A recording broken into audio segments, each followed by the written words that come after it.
The views and opinions expressed by the guests and contributors on Conklin and Company are not necessarily those of 13 ABC.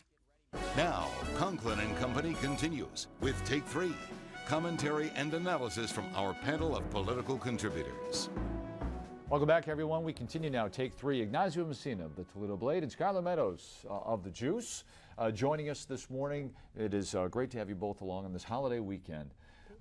So we turn the page on June. We move into July 4th weekend, first 6 months of the Mayor Collins administration. So how's it gone? Ignacio? Why don't I let Skylar take the first criticisms, because I know she's itching to make some. Does it necessarily have to be a criticism? Does it have to be a criticism? No, it's just a flat-out statement that the honeymoon is over. I mean, we've all talked about that collectively. And now the job of mayor, it's really sinking in to the 22nd floor, Mayor Collins. I am the mayor. I have to make these type of decisions. So now we're going to see a different kind of leader, I think. You know. One of the things I hear a lot from councilmen is that Councilman Collins, his previous role is a lot different than now Mayor Collins. Like, this mayor does a lot of things that he himself would not have liked, you know, had they been proposed several years ago. For example, he wants to increase the amount he is able to spend without council approval from $10,000 to $20,000. You know, that's something that Councilman Collins in his last term as a councilman probably wouldn't have enjoyed or wouldn't have supported, but now he's asking council to do it.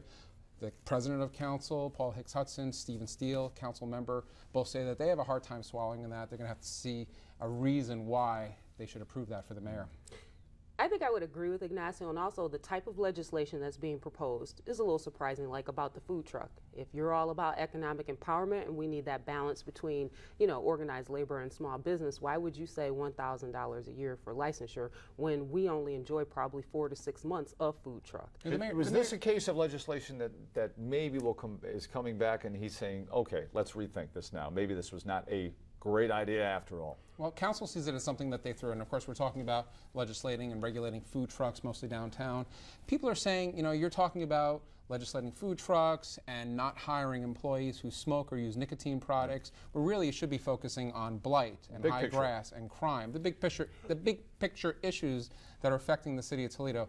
Potholes, you know, are still a major problem. Fix the potholes, right? Sure. Former President Bush, I think that was his famous line when he came to Toledo.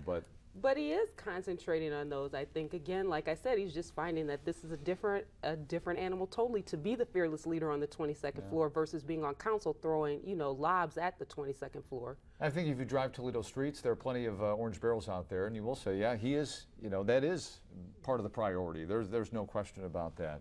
But you mentioned the smoking ban, okay? How long has this been formulating, this idea that going forward we don't want to hire people who are smoking? Well, so this is not a new concept. Lots of places have done this in the past. ProMedica already has it in place. Clinic does it, ProMedica.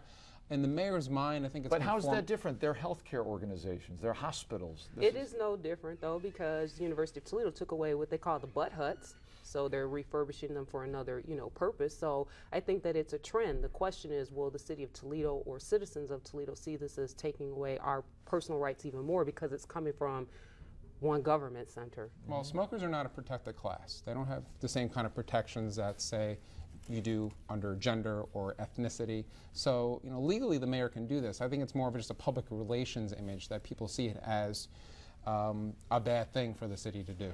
I think what I'm seeing is that Mayor Collins is going to have to focus and prioritize. Not that he's not, but is a smoking ban more important than, say, Affordable Care Act and its impact on our city and, you know, CareNet and those type of things? You know, how do you balance? And I think he's going to have to do more. His goal is to reduce costs for the taxpayers. He thinks if I do this, I can save money in the long run. In the long run on health care, which other places have proven that is the case. I mean, smoking causes cancer and emphysema and et cetera. So he wants to cut down on that. It might backfire like Mayor. But alcohol, it could change a culture that, you know, you help people stop smoking. What about drinking? Do you prevent people from drinking? We embrace drinking as a culture, in advertising. You could add in a BMI requirement that people who are too much of a body mass index couldn't get a job. That's what Jack Ford insinuated, where what's next? He's going to not let chubby people come, because then he said, you know, then I would be in trouble. I would be in big trouble. That's what I'm saying. So yeah, I mean, is there a line? It's true.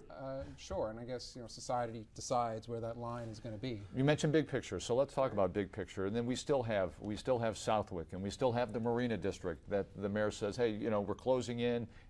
perhaps willing to buy it back, but then you don't collect the tax revenue. So big picture going forward with these big projects. Okay, priorities. For instance, Erie Street Market, $150,000 was allocated by council this For past. sustainable local foods. Right, that's one person. But the grocer's like, hey, we're going to do a feasibility study. So I think the key will be prioritizing on what's feasible. So the expectation is Collins came off of council. He should have a better grasp on that than a mayor that came from elsewhere. These things have been rolling around in Toledo history for a decade now, more than a decade. The Marina District, Southwick, the Erie Street Market. We have heard rumors about Southwick. Our business desk is working on a story now.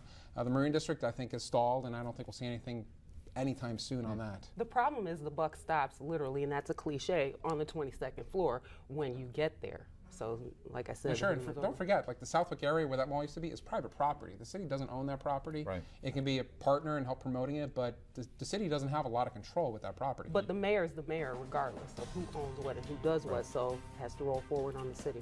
Have a great rest of the weekend. Thanks for joining us on Conklin and Company, everybody. We'll see you next week.